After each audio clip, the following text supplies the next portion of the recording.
네, 우리 지난주일날은 우리가 예수님의 갈릴리 3대 사역에 대해서 우리가 살펴보았습니다. 예수님의 생애는 마지막 주에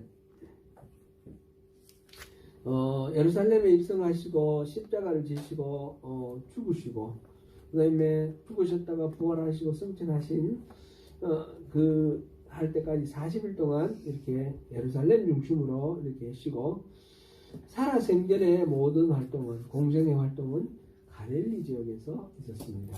갈릴리의 사역이 예수님의 사역의 대부분 살아생전의 사역이다. 이렇게 봐도 크게 잘못은 아닙니다. 그렇게 갈릴리 지역을 중심으로 해서 사역하셨던 예수님의 사역을 세 가지로 우리가 보았는데요. 그죠? 세 가지로 하는데 첫 번째는 뭡니까? 가르치시고, 회당에서 가르치시고, 두 번째로는요, 복음을 전파하시고, 세 번째는 뭡니까? 모든 병과 모든 약한 것을 고치셨다. 치유하셨다. 그러니까 가르치심과 복음 전파와 치유, 이게 세 가지가 예수님이 공생의 사역의 그 활동의 내용의 대부분입니다. 참고로 우리가 또 이 헬란말 이렇게 한번 나왔는데 혹시 이 두 가지는 좀 기억을 하실 수 있으면 하시면 좋겠는데요. 가르치심이라는 거는 이거는 디다케라 그럽니다. 디다케. 가르침은 디다케. 그 다음에 복음 전파하는 것. 이거는 복음 선포. 이거는 캐리그마 그럽니다. 목사가 설교를 하는 것. 설교하는 거는 이거는 캐리그마에 속합니다. 복음 선포에 속합니다. 질문 받지도 않고 질문하지도 않고 일방적으로 이렇게 전하지 않습니까? 그런 형식을 취하는 것이 이제 선포, proclamation 이거고 헬란 말로는 캐리그마 그렇게 말을 합니다. 이거하고 치유 이거는 너무 어려운 말이라서 기억할 수가 없습니다. 오늘 이른바 이제 산상수훈에 이제 들어갑니다. 5장부터 7장까지는 산상수훈 이렇게 말을 하는데 이 부분은 사실 3년 전에 자세하게 구절구절 우리가 찾아보면서 말씀을 제가 전했습니다. 우리 교회 홈페이지를 들어가셔서 이 부분은 다시 한번 찬찬히 들어보시면 유익이 되실 거다 생각됩니다. 근데 이제 정수건 집사님이 이사를 하셔가지고 이 컴퓨터를 세팅을 아직 안 하셔서 서버가 지금 작동을 안 해서 오늘은 지난 정 집사님 이사할 때부터는 지금 아직 홈페이지는 안 뜹니다. 안 뜨는데 조속히 복구하신다고 했으니까 컴퓨터만 이제 세팅하면 되거든요. 그러면 내일부터는 한번 볼 수 있을 거예요. 그래서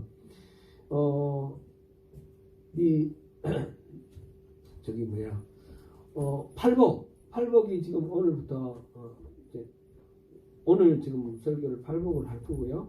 다음 주는 이제 산상수훈으로 들어갈 거거든요. 팔복 8개를 이렇게 틈나시는 대로 이번 주 중에 한번 들으시고 예습하셔도 좋은데 복습하는 쪽으로 이렇게 하시는 것도 괜찮을 겁니다. 그렇게 해서 제가 그 3년 전에 했는 거 똑같이 할 필요는 없지 않습니까? 그리고 이제 다 여기 기록이 남아 있으니까 여러분 언제든지 접근할 수 있으니까 그렇게 참고하십시오. 그게 2018년 4월 15일부터 6월 17일까지 팔복했고 11월 4일부터 12월 22일까지는 주기도문을 했어요. 그리고 그 중간과 나중에 19년 3월 31일까지 여기 이제 산상수훈을 해서 전체적으로 5장부터 7장까지가 거의 한 1년 18년 4월 15일부터 19년 3월 31일까지 이렇게 되어 있으니까 참조하시면 좋겠습니다.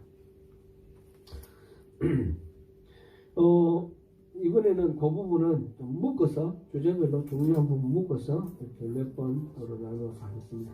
오늘 보면 1장 오늘 보면 1절에 보면 예수께서 무리를 보시고 산에 올라가 앉으시니 이렇게 시작됩니다. 무리들이 많이 모이니까 그냥 평지에서는 이게 소리 전달도 잘 안 되고 하니까 이렇게 산으로 올라가셔서 이렇게 소리 전달이 잘 되는 그런 장소를 찾으신 것 같아요. 그 앞에서는 우리가 베드로를 부르실 때 보니까 이 갈릴리 호수 해변에 이 언덕진대에 사람들이 쭉 앉고 예수님은 배를 타고 그 호수 안에서 설교하시는 그런 장면도 나왔습니다. 이게 뭐 몇십 명 이렇게 앉은 게 아니고 몇만 명 이렇게 오니까 그때는 또 방송 장비도 없고 하니까 육성으로 소리가 잘 전달될 수 있도록 그렇게 이렇게 움직이셨던 것 같아요. 우리 산바람 강바람 이런 거 있죠. 낮에는 강바람이 붑니까? 산바람이 붑니까? 그런 거 기억이 안 나시나요? 낮에는 산바람입니까? 강바람입니까? 낮에는 강바람, 밤에는 산바람. 산이 육지 쪽이 이제 해를 받으면 뜨거운 공기가 위로 올라가면 그걸 채우기 위해서 강 쪽에서 시원한 공기가 들어오는 거죠. 그래서 낮에는 강바람, 밤에는 이 땅이 빨리 식으니까 이 밑에 땅을 내려와서 이렇게 산바람 이렇게 보죠. 그러니까 호수가 있는데 옆에 있으면 낮에는 이 호수에서 이 언덕을 향해서 소리를 지르면 말을 하면 소리가 잘 전달되는 거예요. 그죠? 그리고 산 같은 데도 이렇게 사람들 쭉 앉아있고 밑에서 이렇게 부르면 뭐라 그러죠? 극장, 야외 극장 같은 데서 프로시디움이라고 하나요? 그 이름이 우리 학생들 몰라요? 뭐라 그러죠? 이런 반을 이렇게 넓은 이렇게 야외 극장 같은 데 만들어 놨잖아요. 그런 식으로 이렇게 아마 여기 기록 하나도 없지만 생각해보면 상상해보면 충분히 상상할 수 있어요. 수만 명이 있으니까 그 사람들께 이렇게 전해주기 위해서. 그런데 이 부분이 반드시 산에서만 했느냐 그런 부분도 조금 산에 올라가라고 돼 있는데 그런 부분도 좀 한번 생각해 볼 부분은 있어요. 그래서 이 산에서 설교를 했기 때문에 산상설교 이렇게 말하는데 수훈이라는 말은 숫자가 드리울 숫자예요. 수렴천경 이렇게 발을 들이우는 걸 수렴이라고 그러지 않습니까? 들이운다는 뜻이고 이렇게 뭔가 쭉 이렇게 떨어뜨리는 거. 그 다음에 훈은 교훈, 말씀 훈자. 그래서 대를 이어서 세월을 두고 그 교훈을 받아 마음에 새길 만한 가치가 있는 값진 말씀이다. 그런 뜻으로 수훈이라고 말합니다. 그래서 산상에서 그런 값진 말씀을 베풀었다. 그래서 산상수훈이고 또 산상설교, 산상에서 그 말을 했다 해서 산상설교고 이렇게 말을 합니다. 그래서 5장부터 7장은 전체적으로 이제 일단 예수님께서 산에서 한 자리에서 쭉 설교를 하신 거로 그렇게 전통적으로 믿고 있습니다. 그런데 현대 신학자들의 연구에 따르면 그렇게 했다고 보기에는 조금 무리다. 마태가 예수님이 여러 곳에서 하신 설교를 이렇게 묶어서 이렇게 산상에서 하신 것으로 이렇게 편집을 했다. 이렇게 평가를 합니다. 이 내용, 산상수훈에 나오는 내용이 누가복음에도 나오거든요. 누가복음에도 나오는데도 6장도 있고 16장도 있고 좀 흩어져 있습니다. 흩어져 있는 걸 보면 아마 이게 다른 데서 여러 군데서 한 설교를 모아서 하지 않았을까 그런 생각을 하고요. 이 팔복하고 비슷한 부분이 또 누가복음에 나오는데 누가복음 6장 20절부터 23절 보면 4개의 복이 나오거든요. 4개의 복이 나오는데 거기는 산에 올라갔다는 말이 없어요. 그래서 일반적으로 우리가 부를 때 누가복음의 그 6장 20절부터 23절은 평지수훈, 평지설교 이렇게 말을 해요. 이거는 산에 안 올라갔으니까 평지에서 했다 이렇게 이야기를 합니다. 그러면 누가복음 기록이 맞습니까? 마태복음 기록이 맞습니까? 그렇게 생각을 해볼 수도 있겠죠. 대체적으로 이렇게 생각해보면 여러 군데에서 흩어져서 한 그런 설교를 마태가 의도적으로 모아서 산에서 한 설교로 산상수훈으로 집약해서 편집했다 이 말이 상당히 일리가 있습니다. 그와 동시에 우리가 또 생각할 거는 예수님이 어디 가서 설교를 하실 때 한 번 하신 설교는 절대 안 하고 그렇게 하셨을까요? 비슷한 설교 다른 데서 하셨을까요? 추측을 한번 해보세요. 하셨을 것 같아요. 그죠? 그 아주 말씀 이렇게 온 세계로 돌아다니셔서 좋은 귀한 말씀 많이 전해주시는 김동호 목사님 계시죠? 우리 크라이처치 있을 때 오셔가지고 우리 교회 제가 수련회도 하고 이렇게 하시면서 조금 머물렀다고 하셨어요. 그럴 때 이제 여쭤봤어요. 설교를 보니까 어디 설교하고 같은 설교를 하셨는데 이렇게 똑같은 설교도 하십니까? 그랬더니 그 설교는 내가 500번 했다고 그러죠. 왜냐하면 다 다른 것이니까 이 같은 말씀을 전해도 똑같이 은혜가 된다는 거죠. 그렇게 김동호 목사님 500번 이렇게 설교하셨는 게 뭐 잘못된 게 없잖아요. 그죠? 그렇게 했듯이 예수님도 여러 군데서 같은 설교를 하실 수 있는 거예요. 요즘은 유튜브가 나와가지고 똑같은 설교 여기저기서 하시면 조금 불편해서 요즘은 그렇게 안 하시는 것 같아요. 계속 새로운 걸 하시는 것 같은데 그래서 여러 군데서 한 설교를 모아서 마태복음에서는 산상수훈으로 이렇게 집약했다 이렇게 볼 수도 있고 그 누가복음하고 내용이 약간 차이 나는 거는 비슷한 내용을 여기서도 설교하고 저기서도 설교하고 다양하게 여러 번 했는데 누가는 여기서 이런 점을 포착을 했고 마태는 이런 점을 포착했다 이렇게 보면 되겠죠. 사실은 이 두 지금 우리가 성경에 읽다 보면 여러분들 가진 성경책에도 아마 그렇게 표시되어 있을 거예요. 마태복음 읽는데 동일한 병행 구문이 누가복음 몇 장 몇 절에 있다, 요한복음 몇 장 몇 절에 있다 이렇게 표기되어 있어요. 그 마가복음이 나와 있는 건 주로 마가복음을 바탕으로 했을 거고 그렇게 우리가 이해를 합니다. 누가복음, 마태복음이 같이 나와 있는 거는 이거는 지난번에도 제가 한번 말씀드렸죠. 큐 자료, 큐복음이라고 하는 그런 지금은 잃어버렸지만 공통의 어떤 자료가 있었을 것이다. 그거를 어록 자료라고 합니다. 그 내용은 전부 설교 내용이에요. 다른 행정은 없고 설교 내용. 그런 것 바탕으로 해서 이렇게 복음서를 쓰면서 자신이 경험한 것들을 자신의 관점에서 정리를 한 거예요. 그렇게 해서 약간씩 차이가 나는 것이 있다. 이거를 감안을 하면서 우리가 오늘 보면 되겠습니다. 그러면 왜 마태는 이거를 산 위에서 설교한 걸로 이렇게 모았을까? 성지순례 가시는 분들 가보면 가버나움 근처에 갈릴리 호숫가에 조금 더 가까운 곳에 조그만 야타막한 언덕이 있는데 거기를 산상수훈을 했던 그 산이라고 산상수훈 설교산이라고 이렇게 기념을 하고 있다고 그럽니다. 그럼 산이라고 말할 한 그런 것이 아니고 야타막한 언덕 정도예요. 근데 그 근처에 높은 산은 또 없어요.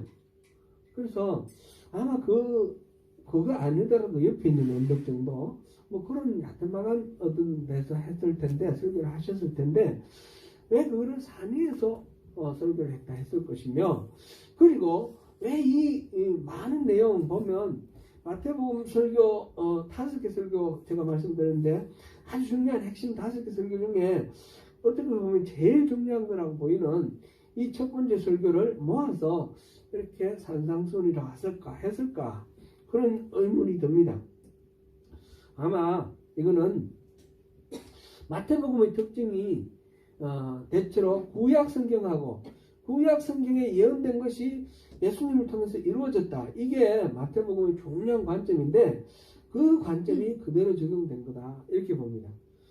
곧 예수님이 산에 올라가셔서 이볼레를 가르치셨다. 이거는 바로 모세가 시내산에서 하나님으로부터 계명을 받고 그것을 또 백성들에게 가르쳐 준 것하고 대비를 시키는 거죠. 연관을 시키는 겁니다. 그래서 지금 산상수훈 이제 5장부터 7장 가는 중에 5장 오늘 12절까지 봤는데 이거는 머릿말이고요. 그 다음부터는 말하자면 새로운 계명이에요. 구약에 나오는 율법하고 좀 차원이 다른 완전히 고차원의 그런 새로운 계명 이것이 이렇게 나와 있습니다. 그래서 모세가 하느님으로부터 율법을 받았는데 예수님은 바로 산에서 율법을 선포하셨다. 이렇게 대비해서 이해하기 위해서 마태는 그렇게 구약과 연결을 짓는 것을 굉장히 중요하게 여기기 때문에 그렇게 한 것으로 이렇게 볼 수 있습니다. 잠깐 말씀드렸듯이 5장 1절부터 7장 27절까지가 산상수훈 한 덩어리인데 이 중에 5장 1절부터 12절까지는 머릿말에 해당되고 끝에 7장 15절부터 27절까지는 결론 맺는말이 될 거고 그 가운데 이제 좀 여러 가지 새로운 계명들이 있습니다. 오늘 5장 1절부터 12절 이 말씀은 우리가 말하는 이른바 별명이 팔복입니다. 팔복 설교인데 팔복 설교는 앞으로 전개될 예수님의 그 복음, 예수님의 복음을 한마디로 말하면 뭐라고 할 수 있죠? 하나님 나라의 복음, 그죠? 하나님 나라의 복음, 그것에 아주 문을 여는 핵심적인 그런 내용이 될 것이다. 이렇게 우리가 기대하면서 보면 되겠습니다. 5장 1절부터 12절 이른바 팔복에 대해서 우리가 앞서도 말씀드렸듯이 3년 전에 쭉 했기 때문에 전체 다 볼 필요는 없고요. 간략하게 요점만 이 8개 복이 어떤 것들을 복이라 말했는지 한번 보겠습니다. 맨 먼저 언급한 것이 뭡니까? 5장 3절에 심령이 가난한 자는 복이 있나니 천국이 그들의 것이며 이렇게 되어 있어요. 그리고 10절에 맨 마지막 언급된 게 의를 위하여 박해를 받은 자는 복이 있나니 천국이 그들의 것이며 이렇게 되어 있죠. 천국이 그들의 것입니다. 이렇게 되어 있습니다. 그러니까 똑같이 천국이 그들의 것입니다. 천국이 그들의 것입니다. 이렇게 나와 있기 때문에 이거는 전체적으로 우리 그 성경에 보면 이런 수사법이 많이 있지 않습니까? 맨 앞에 어떤 말 나오면 맨 뒤에 나오면 그 안은 하나로 이렇게 보자기 사듯이 쌓이는 거예요. 그래서 지금 이 팔복은 8가지 지금 쭉 나열된 이것들은 다 한마디로 천국에 관한 이야기라는 거예요. 천국에 관한 이야기. 천국이 그들의 것이다. 바로 이 사람들이 천국의 주인이다. 천국이 하느님 나라, 하늘나라 이렇게 표현되는데 하늘나라 백성 이야기다. 이렇게 말할 수가 있습니다. 이 8가지 이 복이 제가 그때 3년 전에 할 때 했던 그 내용의 그 이야기가 앞에 있는 이 4가지와 뒤에 있는 4가지가 짝을 이루고 있다. 그렇게 말씀드린 기억이 납니다. 앞에 있는 4가지 심령이 가난한 자, 애통하는 자, 온유한 자, 의에 줄이고 목마른 자는 관점이 어디에 가 있느냐 하면 우리 안에 있는 모든 거짓된 것, 부정적인 것을 비우는 단계, 내 안에 있는 모든 죄와 속된 것들을 버리는 단계가 여기에 해당되는 것이고 저 뒤에 있는 것은 나의 그 비어있는 그 내면에 하나님의 것으로 채우는 단계. 그리고 이 2가지는 서로 비슷한 짝을 이루는 것이다. 이렇게 우리가 짚어봤던 그런 기억이 납니다. 전반부 4개는 자기를 부인하고 내면을 비우는 과정, 후반부 내게는 내면을 하나님 것으로 채우는 과정입니다. 앞에 내 복은 자기에게 의가 없음을 깨닫고 자기에 있는 모든 불의한 것들을 비워나가면서 하나님의 의에 대해서 갈급해하는 그런 과정입니다. 갈급해하고 목말라하는 뒤에 내게는 하나님의 의로 자기를 채울 때 핍박을 받고 세상과 충돌하면서 하나님의 의를 이렇게 드러내는 그런 과정입니다. 심령이 가난한 자는 누가복음에서는 그냥 가난한 자라고 되어 있습니다. 가난한 자는 복이 있나니 이렇게 되어 있는데 이거는 예수님께서 뭐 어느 한쪽만 설계했다고 두 쪽 다 설계했을 것이라고 보고, 근데 누가복음에서는 있는 그대로 가난한 사람, 가진 것 없고 이런 물질적인 가난을 주로 초점으로 맞추어서 그렇게 설교를 한 것으로 내용으로 보고요. 이 마태복음에 나오는 이 내용은 심령이 가난한 자로 되는데 물질적으로 가난할 뿐만 아니라 그것만 이야기하는 것이 아니라 그 세상에 가난하다는 것은 그거 외에도 많은 게 있는 거죠. 특별히 우리 심령이 가난한 거, 마음이 공허하고 내 스스로 뭔가 내세우고 뭔가 스스로 자존감을 가질 만한 그런 것들이 하나도 없는, 그런 기둥이 하나도 없는 그런 절망적인 상황. 그것까지 지금 예수님께서 영역을 확대시켜서 지금 말씀하고 계신다. 이렇게 보면 좋겠습니다. 그래서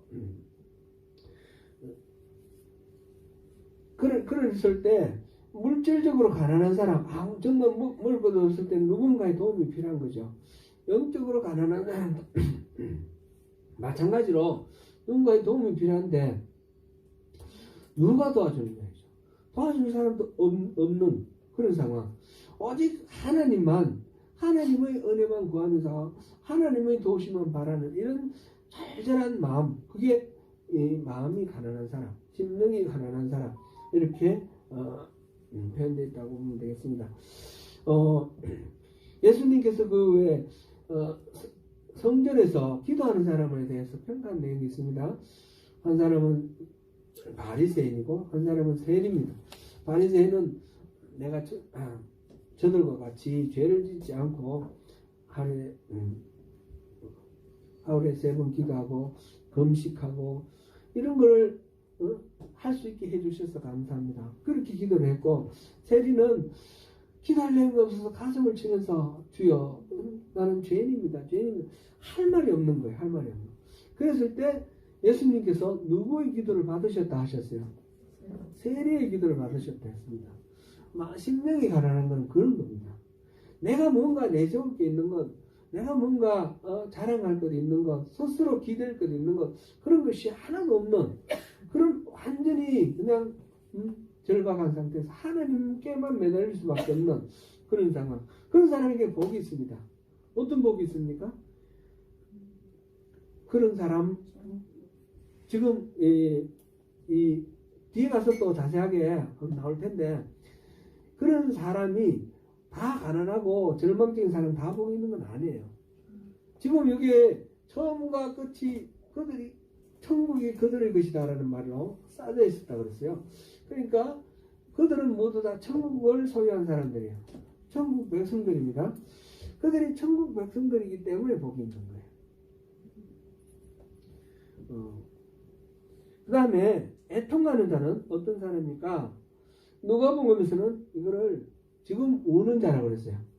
애통해서 우는 건 슬퍼서 우는데, 애통이라는 거는 슬픔의 단계가 아주 극단적으로 그렇게 가는 너무너무 심한 슬픔.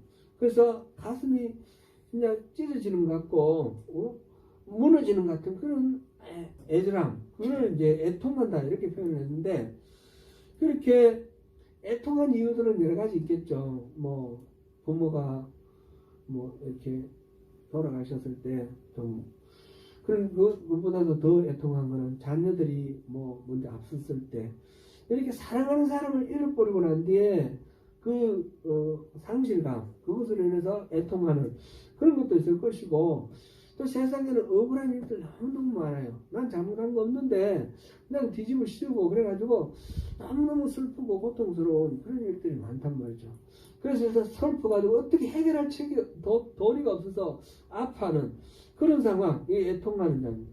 이 애통하는 자, 그럴 때에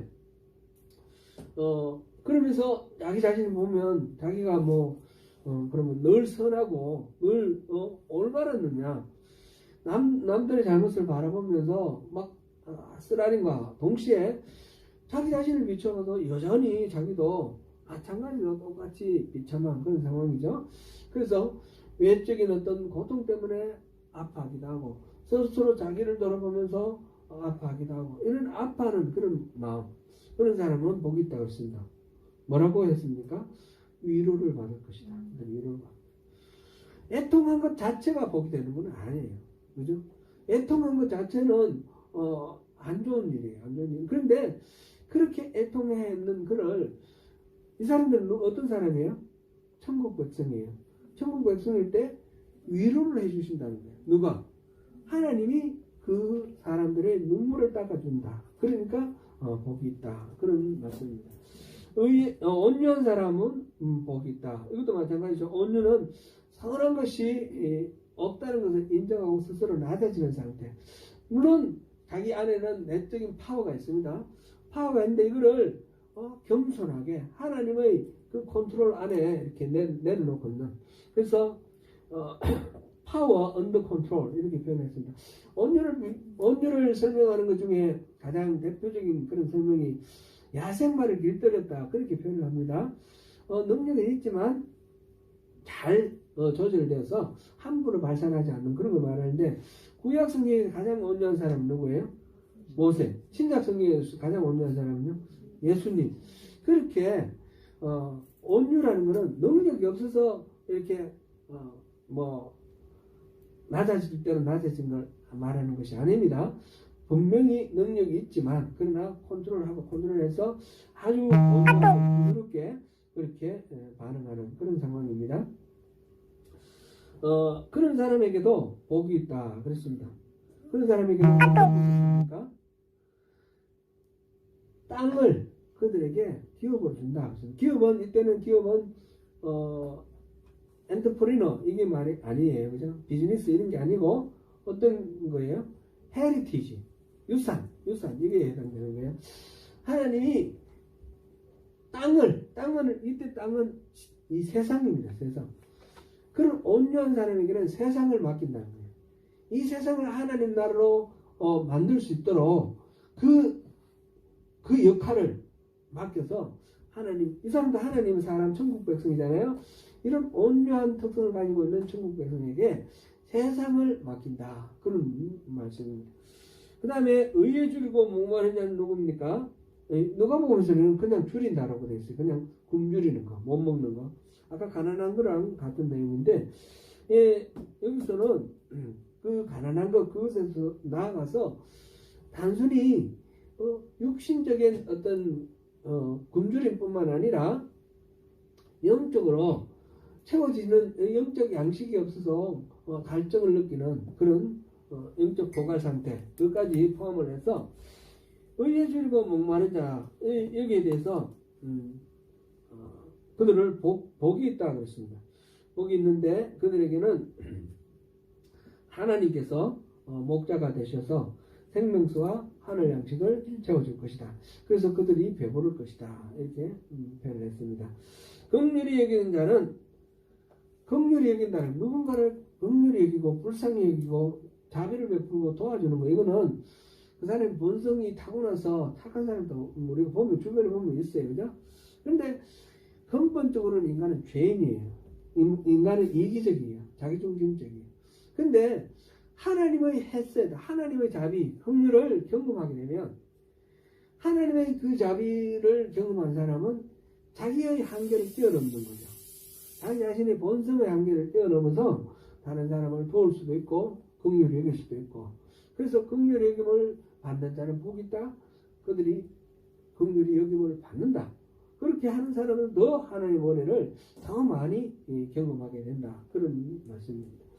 마음이 청결한 자는 마음이 깨끗한 거죠. 이거는 거룩한 걸 말합니다. 모든 속된 죄악된 것들이 없는 그런 상태인데, 이런 사람은, 거룩함을 추구하는 사람은 이 거룩함이라는 것은 자기 자신의 노력으로는 되지 않습니다. 레위기가 크게 세 등분으로 나눠지죠. 맨 앞에는 제사법이에요. 그 다음 두 번째는 뭡니까? 두 번째는 정결법, 세 번째는 성결법. 이 거룩법, 세 번째가 거룩법입니다. 그러니까 레위기 전체가 거룩함.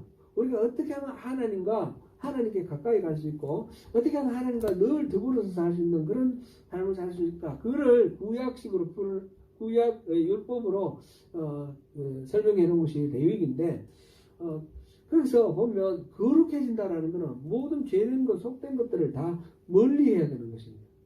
뭐를 바라봐야 됩니까? 오직 하나님의 말씀만 바라봐야 됩니다. 그래서 마음이 청결한 자라는 것은 뭐냐? 바로 오직 하나님만 바라보는, 내 마음속에 두 가지 세 가지 마음이 없는 거예요. 예를 들어서 아나니아와 삽비라가 공동체를 위해서 헌금을 많이 했습니다. 자기 재산을 팔아가지고, 그죠? 반은 감춰놓고 반은 냈습니다. 이 헌금 내는 건 너무너무 귀한 거잖아요. 근데 이 사람이 벌을 받았습니다. 왜 그랬습니까? 이 헌금 내는 동기 속에 이 가난한 이웃들, 지금 디아스포라에서 예루살렘으로 와서 지금 생계를 유지해야 되는 다른 동포들, 그들을 향한 그런 마음, 그것 있고, 하나님이 그걸 베풀기를 원하시는, 자비를 베풀기를 원하시는 그 마음, 그거 하나만 봐야 되는데, 그와 동시에 뭐가 있었습니까? 자기가 높아지려고 하는 마음, 명예욕이 있었던 겁니다. 바나바가 땅을 팔아서 내놓는 거 보고 사람들이 바나바를 성인처럼 추대를 했습니다. 그러니까 자기도 땅을 팔아가지고 돈을 내놓은 거예요.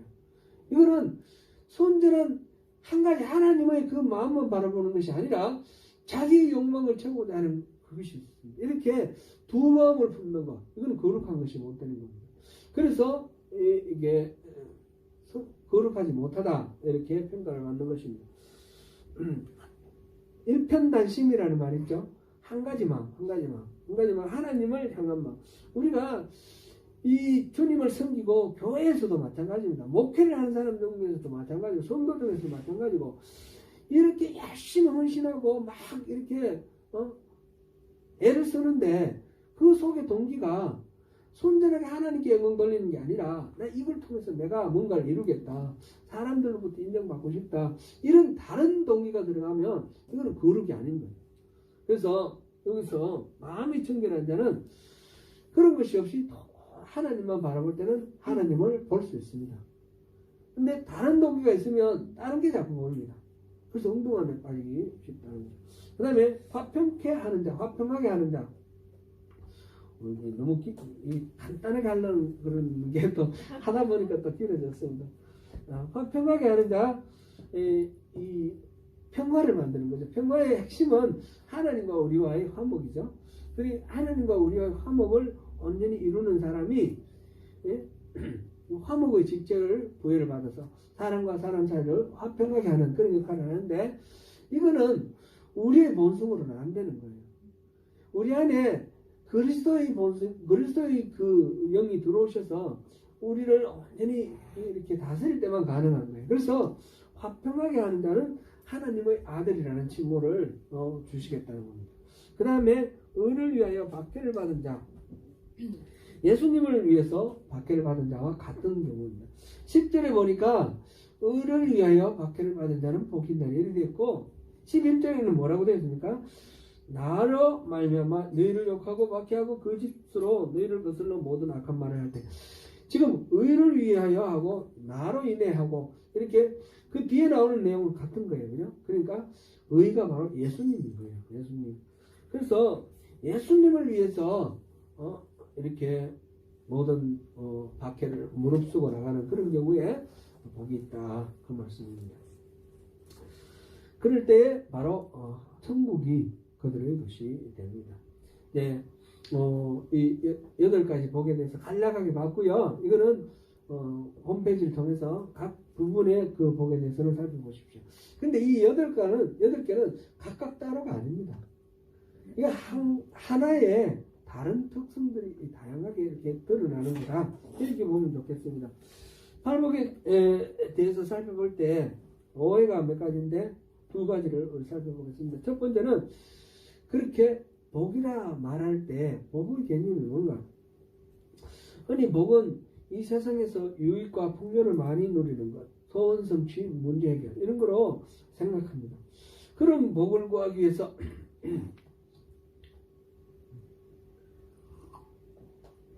하나님께 이렇게 구하고 하나님을 불러서 하나님 이렇게 해주세요 저렇게 해주세요 이렇게 하는 거는 하나님을 이용하는 거잖아요. 자기 목적을 위해서.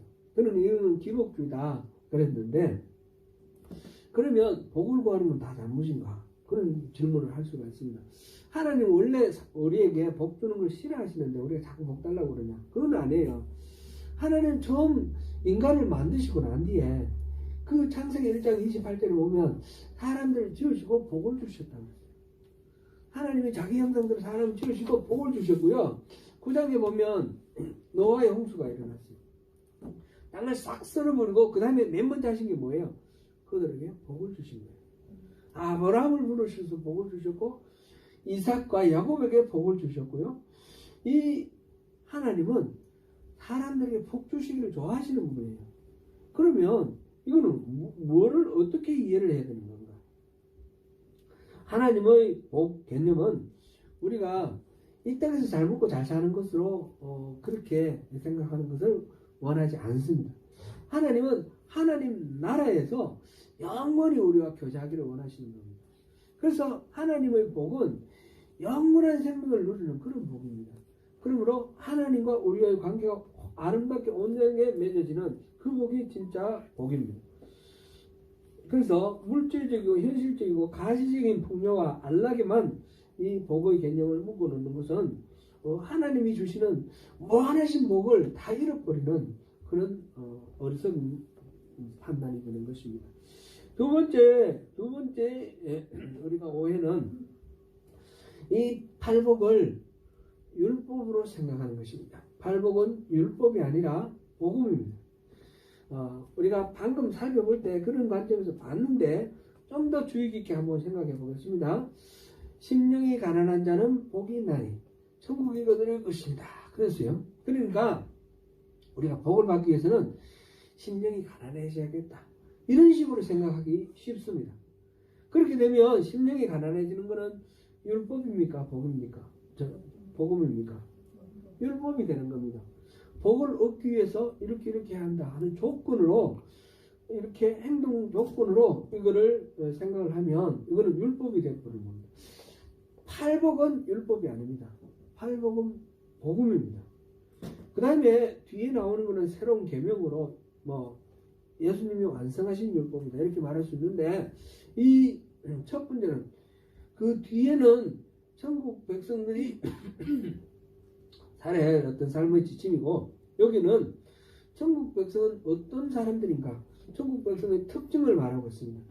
그거는 심령이 가난한 자고 애통하는 자고 온유한 자고 의에 줄이고 멍하는 자고 그 다음에 긍휼히 여기는 자고 그 다음에 또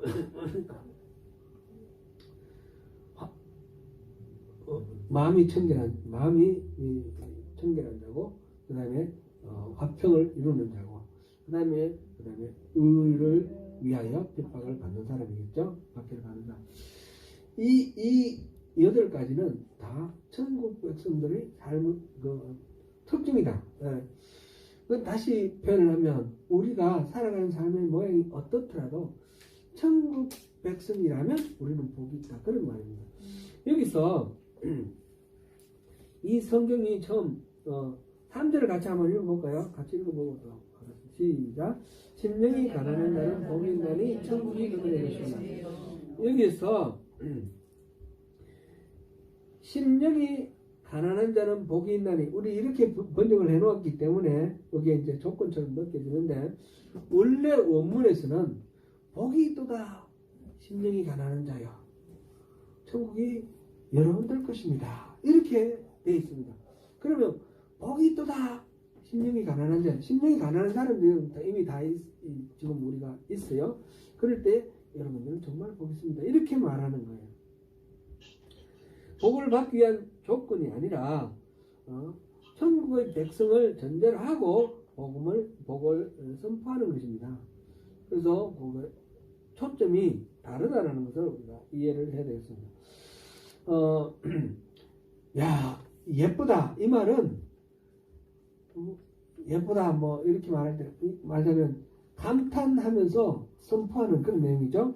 그런데 예쁘면 뭐 어떻게 하겠다 이런 조건은 아니거든요. 그렇게 이해하면 좋겠습니다. 고통스럽고 슬픈 가운데 절규하는 사람에게 그 모든 것이 복이라고 하니까 좀 많이 벙벙하게 그렇게 느껴지기도 합니다. 세상 속에서 고통당하고 억울함이 사무치고 슬픔이 가슴을 찢을지라도 우리가 천국의 백성으로 우리가 하나님 안에 있으면 하나님은 우리를 한없이 사랑하시는 따스한 미소로 우리를 바라보고 계신다는 것입니다. 그러면서 넌 복이 있는 아이야. 너는 복이 있는 존재야. 이렇게 말씀을 하십니다. 그러면 이게 무슨 말씀입니까? 하나님이 우리 약 올리시는 거예요? 그런 말이 아니에요. 하나님 나라의 백성이니까 하나님의 그 백성이니까 하나님이 우리에게 직접 말씀하시기를 너는 복 있는 사람이다. 이렇게 말하는 거는 내가 너를 붙들어 줄게. 너는 내 백성이니까 내게 책임져 줄게. 그런 말씀이에요. 그래서 천국이 너희 것이다. 이렇게 말했잖아요. 천국을 내가 너에게 허락했으니까 너무 이 세상에 이 아픔, 고통, 가난함 뭐 이런 것들로 인해서 마음 뺏기지 말고 낙심하지 말고 절망하지 말고 일어나라. 그러면 내가 참된 만족을 너에게 주겠다. 배부르리라 이 말은 참된 만족을 준다 그런 뜻입니다.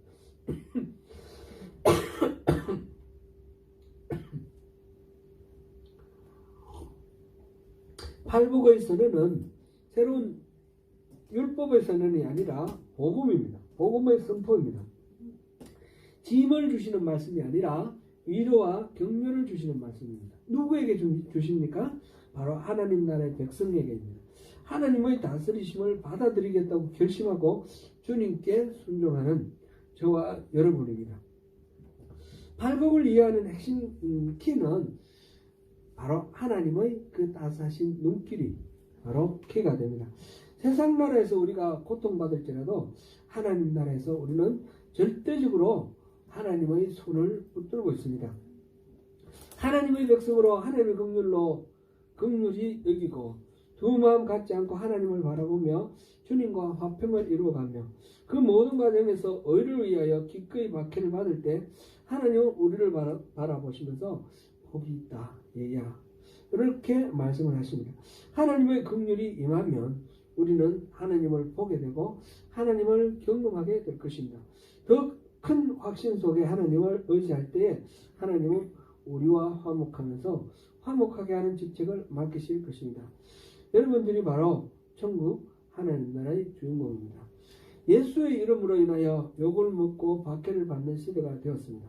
온갖 교묘한 논리로 그리스도인들을 비난하고 또 어렵게 만드는 그런 상황입니다. 그런 시대입니다.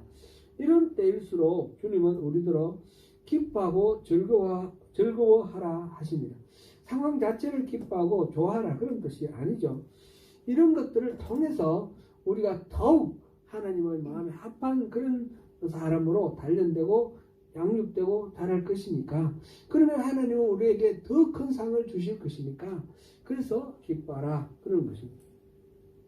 이 땅에서 누리는 것만 봐서는 결코 기뻐할 수 없습니다. 그러나 우리에게는 영원한 생명의 약속이 있습니다. 사랑하는 성도 여러분, 하나님 나라 백성으로서 하나님의 은혜 속에서 복된 존재임을 잊지 마십시다. 주님을 더욱 신뢰하면서 자기를 부인하고 자기 안에 있는 자기 의를 비우고 대신에 주님의 은혜와 능력으로 내면을 채워서 헛새가 아닌 진심으로 복을 누리시는 저와 여러분 되시기를 축원합니다. 기도하겠습니다.